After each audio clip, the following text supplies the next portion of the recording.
329장 주 날 불러 이루소서.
이를 보시고 산에 올라가 앉으시니 제자들이 나온지라 입을 열어 가르쳐 이르시되 심령이 가난한 자는 복이 있나니 천국이 그들의 것이미요. 애통하는 자는 복이 있나니 그들이 위로를 받을 것이미요. 온유한 자는 복이 있나니 그들이 땅을 기업으로 받을 것이미요. 의에 줄이고 목마른 자는 복이 있나니 그들이 배부를 것이미요. 긍휼히 여기는 자는 복이 있나니 그들이 긍휼히 여김을 받을 것이미요. 마음이 청결한 자는 복이 있나니 그들이 하나님을 볼 것이미요. 화평하게 하는 자는 복이 있나니 그들이 하나님의 아들이라 일컬음을 받을 것이미요. 의를 위하여 박해를 받은 자는 복이 있나니 천국이 그들의 것임이라. 나로 말미암아 너희를 욕하고 박해하고 거짓으로 너희를 거슬러 모든 악한 말을 할 때에는 너희에게 복이 있나니 기뻐하고 즐거워하라. 하늘에서 너희의 상이 큼이라. 너희 전에 있던 선지자들도 이같이 박해하였느니라.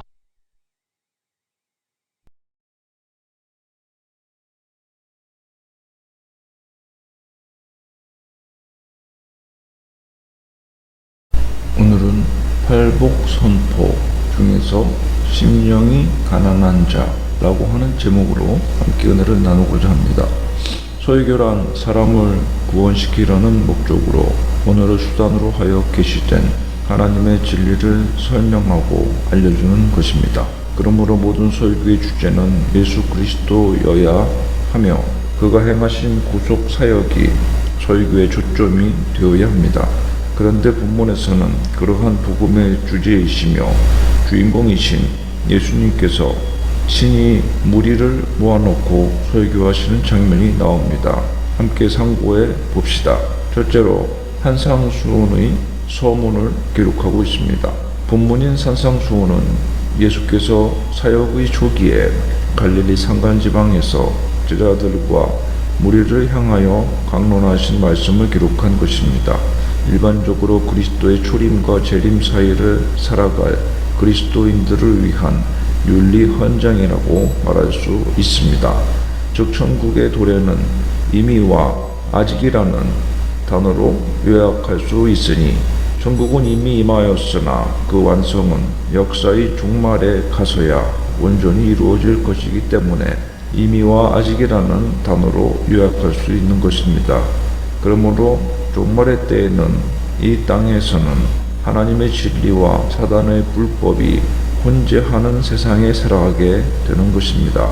산상수훈은 이렇게 천국을 현재적으로 맛보고 종말의 천국의 완성을 소망하면서 사단 마귀의 회방과 죄의 유혹 가운데 영적인 싸움을 싸우면서 긴장 속에 살아가고 있는 모든 그리스도인들을 향하여 종교적 윤리적 삶의 절대 규범으로 제시한 것입니다.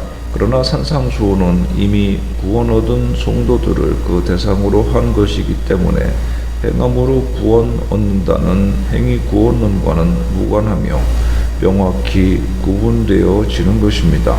또한 산상수훈은 우리가 실천하기에 불가능한 것을 다루는 것이 아니므로 단지 하나님의 은혜만을 구하라고 하는 것이 아니라 우리가 실천하며 노력하여야 할 목표를 제시하고 있다고 하겠습니다. 산상수훈의 전체적인 주제는 의입니다. 즉 진정한 의의가 무엇이며 그 의의가 성도의 삶에서 어떻게 나타나야 하는지를 제시하고 있는 것입니다. 그러므로 산상수훈은 하나님께서 하나님의 나라 백성들에게 무엇을 바라시며 어떤 수준의 삶이 되어지기를 원하시는지를 말씀하고 있는 것입니다. 그리고 이것은 윤리적, 행위적 부분에 국한되는 것이 아니라 내면적, 절대적 부분으로 심화되어지는 율법의 완성이 무엇을 의미하는지를 우리에게 가르쳐주고 있습니다. 모세가 시내산에서 율법을 수여받아 전파하였듯이 예수님께서는 사실 구릉에 불과한 장소로 보여지지만 산이라고 성경에 기록되어지는 산에서 산상수훈의 가르침을 전파하신 것은 율법은 모세를 통하여 전수되었으나 산상수훈으로 불리우는 새 율법이 예수 그리스도에 의해서 전파되어졌음을 깨닫게 하는 것입니다. 그러므로 많은 사람들이 들을 수 있는 이유로 이 산에서 전파하신 것처럼 그리스도께서는 산상수훈의 가르침을 성도들 모든 개개인이 듣고 율법처럼 돌판이 아니라 마음판에 새기며 실천함으로 전국 백성다운 생활을 추구하기를 원하시는 줄로 믿습니다. 율법의 돌판을 전수받은 이스라엘 백성이 그 율법의 돌판의 소유 사실로 인하여 율법 없는 이방 민족과 구별된 생활을 하여야 되었듯이 그리고 하나님께서도 이스라엘 백성을 이방인들과 구별하여 하나님의 특별한 선민으로 생각하셨듯이 산상수훈을 마음판에 새기며 살아가는 이유로 전국 시민으로서 구별된 신분임을 인식하고 전국 백성다운 모습으로 변화되어지기를 원하시는 것입니다. 예수님께서 무리를 보시고 라는 말씀처럼 주님이 보신 무리는 예수님께 병고침을 받고 예수님을 따라온 무리들이었던 것입니다. 예수님은 갈릴리를 두루다니시며 회당과 거리에서 병고침을 행하셨는데 이러한 예수님의 기적적인 능력에 매료되어서 수많은 무리들이 예수님을 따라왔던 것입니다. 예수님을 단지 자신의 병을 고쳐주고 가난한 문제를 해결해 주실 구원자 정도로 인식하고 따라온 무리들이었지만 주님께서는 육신적인 문제 해결이나 필요 체험보다 더욱 중요한 것이 무엇인지를 가르쳐 주시며 이들에게 천국 시민의 바람직한 삶이 무엇인지를 설명해 주신 것입니다. 이는 우리 그리스도인들의 신앙생활의 흐름이나 목표도 그 진행 방향이 이러해야 한다는 것을 의미하는 것입니다. 처음에는 육신적인 다급한 문제 해결이나 필요를 채움받기 위해서 주님을 찾고 주님께 매달렸다면 하나님께서 기뻐하시는 삶의 변화와 열매를 맺기 위해서 힘쓰는 생활을 추구하여야 한다는 것입니다. 본문 2절에 입을 열어 가르쳐 이르시되 라고 말씀합니다. 굳이 입을 열어 라는 구절이 이렇게 포함되어 있는 이유가 무엇일까요? 입을 열어 라는 표현은 구약시대부터 말하는 사람의 굳은 의지와 결심을 나타내는 표현이라고 할 수 있습니다. 선지자의 예언처럼 엄중한 말씀이나 명령을 전할 때 그런 표현이 쓰였습니다. 그러므로 우리는 이러한 산상수훈의 말씀을 엄중히 깨우쳐 성숙한 그리스도인이 되어야 할 것입니다. 둘째로 산상수훈의 요강으로 팔복을 언급하고 있습니다. 본문 3절에 심령이 가난한 자는 복이 있나니 천국이 그들의 것이미요 라고 말씀합니다. 천국이 그들의 것임이라 했으니 첫 번째 천국의 택한 백성의 모습은 이러하다는 의미로 해석할 수 있습니다. 심령이라고 해석된 푸뉴마는 영 혹은 마음을 가리키는 헬라어입니다. 다른 마음을 가리키는 카르디아라는 말보다 이 푸뉴마는 보다 내면적이고 본질적인 부분을 가리키는 말로서 전인적인 인간을 나타내는 말로 볼 수 있습니다. 즉 심령이 가난하다는 말은 누가복음에는 심령이 빠져있고 그냥 가난한 자라고 되어 있는데 심령이 가난하다는 말도 같은 의미로 볼 수 있습니다. 왜냐하면 마음으로부터 가난해진 사람, 즉 마음이 가난하여지고 그 마음으로부터 가난하여진 사람을 의미하는 전격적인 표현인 것입니다. 변화는 마음으로부터 시작되어지는 것이며 마음은 영의 지배와 투사를 받는 인간의 내면인 것입니다.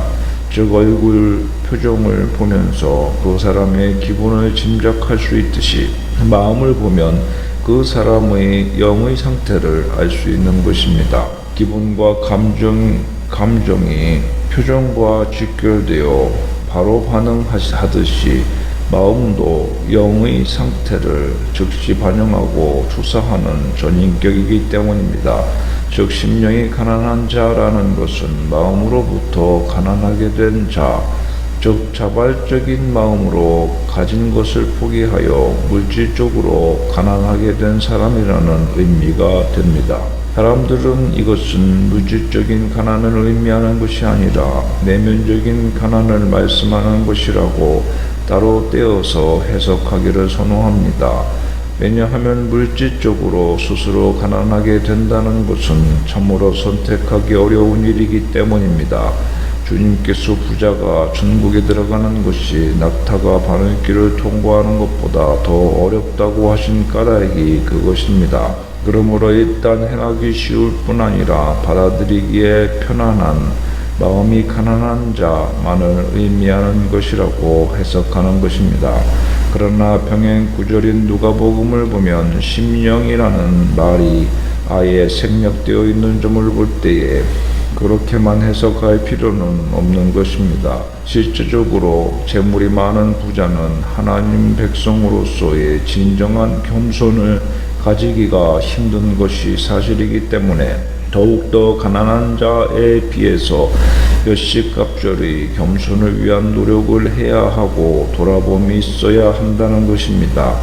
가난한 자는 그냥 태생적으로 바로 되어지는 것을, 소유가 많은 자는 근심하며 몸부림치며 성찰하고 반성하고 돌이키는 반복된 수양을 통하여 가능하게 될 것이므로 이것이 천국에 들어가서 상급을 얻는 천국 백성다운 삶의 측면만으로 놓고 보았을 때에 부자가 가난한 자보다 더욱 복을 많이 받았다고는 전혀 말할 수가 없는 것이며 오히려 정반대의 상황이라고 판단될 수밖에 없는 것입니다. 성경에는 의지할 사람이나 재산이 전혀 없었던 거지 나사로가 천국에서 위로받는 모습이나 마지막 재산인 2렙돈을 온전히 바쳐 주님께 가장 많이 드렸다고 칭찬을 받은 과부 등이 가난한 자의 전형으로 나타나고 있습니다.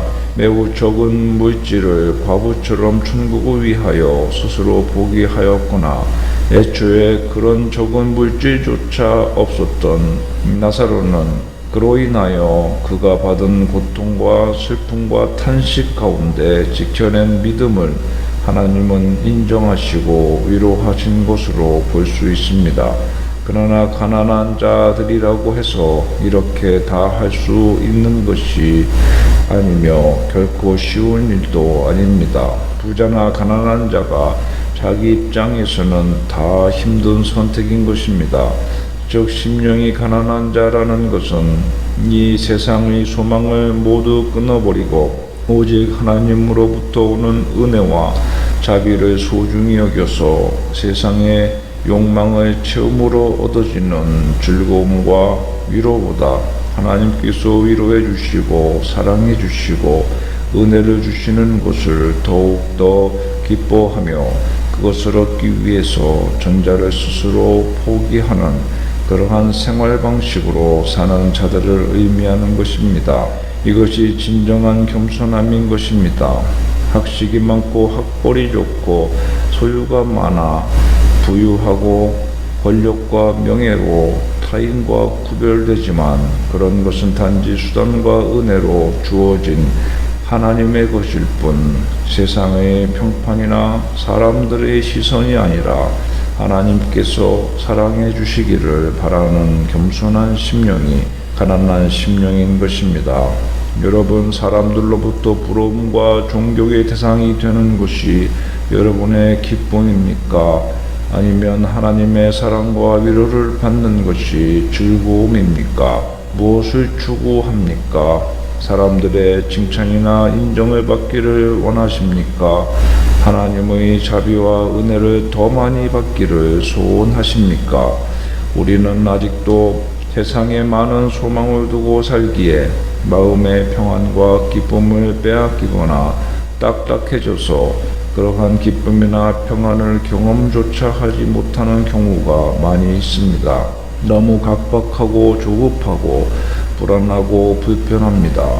결코 가난한 심령이라 할 수는 없을 것입니다. 세상의 소망이 다 채워져야만 비로소 편안하고 즐거울 수 있고 하나님께서는 당연히 나의 그런 소망을 채워주셔야지만 되는 분으로 알고 섬긴다면 우리는 진정 가난한 심령을 소유한 사람이라고 말할 수 있겠습니까? 마음이 너무나 부자인 것입니다. 소유가 실제로 많아 마음이 가난해지기 힘든 경우도 아니고 소유도 별로 없으면서 세상의 소망과 욕심으로 가득 차서 마음에 여유가 전혀 없고 꽉 들어차 부유한 심령이라서 더 이상의 복을 받아 누릴 여유가 없는 상태면 그보다 더 손해보는 일이 또 어디 있으며 억울한 경우가 어디 있겠습니까? 그러나 주의를 기울이지 않으면 우리는 누구나 다 이런 손해보는 케이스로 굳어질 수 있는 것입니다. 타고난 마음이 그러하며 마귀가 더욱 이러한 방향으로 부추기기 때문입니다. 여러분은 고작 은30의 돈 욕심 때문에 주님의 제자로서의 명예와 사도의 권위와 천국의 상급을 송두리째 포기한 채 맞바꾼 그 은30의 물질도 죄책감에 단 한 푼도 쓰지 못하고 스스로 내던져 버리고 자신의 목숨도 내던져 죽은 가룟 유다를 기억하실 것입니다. 주님을 따라다니며 모진 고생을 다 함께 겪었고 가르침을 누구보다 잘 이해하고 받아들였을 정도로 명석한 지성을 소유했던 제자이지만 심령이 가난해지는데 소홀하고 실패하였기 때문에 그는 천국도 잃어버리고 모든 것을 다 잃어버리고 차라리 나지 아니하였으면 좋았을 저주받은 인생이 되었던 것입니다. 만약 유다가 산상수훈의 이 구절의 말씀을 평소 마음에 새기고 노력하였다면 마지막에 주님을 팔아넘기는 마귀의 유혹을 물리칠 수 있었을 것이니 이 얼마나 황금보다 귀한 가르침입니까? 더구나 우리가 이 세상에서 부자가 되고 높아지는데 비록 실패하고 가난한 삶을 살아갈 수밖에 없으며 곤고한 생활을 할 수밖에 없다고 하더라도 이러한 현실과는 다르게 우리에게는 무한한 소망과 기쁨과 안식이 넘쳐나는 것은 심령이 가난한 자는 복이 있나니 라는 본문의 약속이 있기 때문인 것입니다. 이 세상의 것들은 한정된 사람만이 소유하고 누릴 수 있게 되어 있습니다. 모든 사람이 동등하게 충분히 가질 수 있는 것은 더 이상 귀한 것으로 취급되지 아니합니다. 그러나 하나님께서 주시는 공기나 물과 같은 것은 모든 사람이 원하는 대로 취할 수 있으나 사실 금이나 은, 보석보다 훨씬 귀하고 우리 생명 유지에 반드시 필요한 것입니다. 하나님의 은혜와 사랑도 이와 같이 그 귀중함을 알아서 사모하는 자에게는 아낌없이 마음으로부터 채워주십니다. 성령의 기름 부음도 마찬가지입니다. 근육이 1kg을 누가 현시가로 환산해 보았더니 1200만원에서 1600만원 정도라고 하였습니다. 성령의 기름 부음심도 하나님의 사랑과 은혜도 증량할 수 없는 것입니다.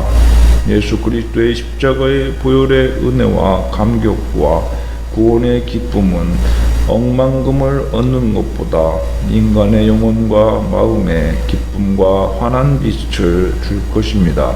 하나님께서는 우리가 모두 헛된 환상으로부터 깨어나 세상의 무지개를 더 이상 따라가지 말고 주님의 진리의 목소리를 듣고 주님의 인도하심을 따라 살기를 원하시는 것입니다. 그래서 신명기 8장 2절에 보면 내 하나님 여호와께서 이 40년 동안에 내게 광야길을 걷게 하신 것을 기억하라. 이는 너를 낮추시며 너를 시험하사 내 마음이 어떠한지 그 명령을 지키는지 지키지 않는지 알려 하심이라고 말씀합니다. 하나님께서 이스라엘 백성을 40년 동안이나 광야에서 고생의 길을 걸어가게 하신 것은 그 마음을 낮추어 하나님 앞에 올바로 세우기 위한 것임을 알 수 있습니다. 또 욥기 42장에 보면 내가 스스로 거둬들이고 티끌과 재 가운데서 회개하나이다 라고 욥이 고백합니다. 욥이 티끌과 재 가운데 앉게 만드시며 그를 통하여 회개하게 하심으로 욥이 부자였을 때보다 더 큰 복을 하나님은 그 영혼에 부어주셨던 것입니다. 요한계시록 19장에 보면 어린 양의 혼인잔치에 청함을 받은 자들은 복이 있도다 라고 말씀합니다. 진정한 복은 마지막 날 어린 양의 혼인잔치에 청함을 받는 것입니다. 또 요한계시록 22장에 자기 두루마기를 빠는 자는 복이 있으니 이는 그들이 생명나무에 나아가며 문들을 통하여 성에 들어갈 권세를 받으려 함이로다 라고 말씀하며 회개하여 두루마기를 빠는 자가 복이 있는 사람임을 말씀하고 있습니다. 그러므로 우리는 주님께 나아가야 합니다. 누구든지 예수님을 찾아 나아가면 행복하게 됩니다. 하나님과 가까워지는 것이 바로 진정한 복인 것입니다. 많은 사람들이 예수를 믿는다고 하면서도 세상에서 복을 구합니다. 복의 근원 강림하사 찬송하게 하소서 라고 찬양하면서도 복을 찾아 세상을 헤매 다닙니다. 때문에 행복을 누리지 못합니다. 사실 예수 안 믿는 것보다 더 안 좋은 상황이 기복적으로 예수를 믿는 것입니다. 예수님을 사랑하지 않고 세상의 욕망을 사랑하면서 스스로는 예수님을 사랑하고 섬긴다고 알고 있는 것입니다. 양의 무리 가운데 섞여 있으면서 결코 양은 아닌 염소인 것입니다. 염소 무리는 양과 함께 무리지어 다니다가 마지막 심판 때에 양은 오른편에 염소는 왼편에 구분 지어질 것입니다. 쭉정이가 알곡과 겉모양으로는 구분이 안 되어 함께 달려 있다가 추수 때 거두어서 농부가 알곡은 곳간에 거두고 쭉정이는 아궁이에 던지게 되는 것입니다. 영원히 꺼지지 않는 심판의 지옥불에 던져지게 될 영혼이 되기를 원하는 마귀는 그래서 더욱 효율적인 전략으로 예수 안 믿게 하는 것이 아니라 믿기는 믿되 기복적으로 신앙생활하게 만드는 것이며 이스라엘 민족이 이방인들을 만나면서 그들의 호화로운 생활에 매료되어 이방인과 혼인하여 여호와 신앙을 스스로 버렸듯이 또한 이것을 예방하기 위해서 율법 준수를 명하시며 할례를 명하셨듯이 우리는 산상수훈의 가르침, 팔복의 교훈을 소중히 지켜나감으로 천국문에 이르는 인생이 되기를 원합니다. 여러분, 이제 복을 찾아 세상을 향하던 발걸음을 복의 근원이신 예수님께로 돌리시기 바랍니다. 겸손히 주님 앞에 무릎 꿇고 그의 말씀에 귀를 기울이시는 저와 여러분이 되시기를 축원합니다. 기도합시다. 하나님 아버지, 오늘도 주님 앞에 나아가 주님과 가까워지며 하나님의 뜻을 받들어 동행하는 복된 삶이 되게 하소서. 예수님의 이름으로 기도하옵.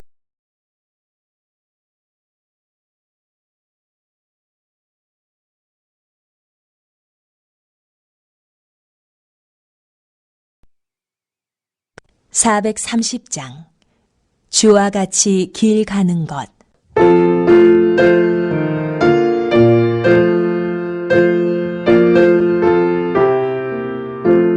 주와 같이 길 가는 것 즐거운이 아닌가. 우리 주님 걸어가신 발자취를 밟겠네.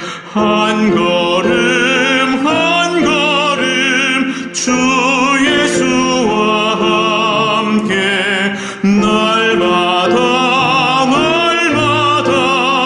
우리 걸어가리. 어린아이 같은 우리 미련하고 약하나 주의 손에 이끌리어 생명길로 가겠네. 한 걸음 한 걸음 주 예수와 함께 날마다 우리 걸어가리.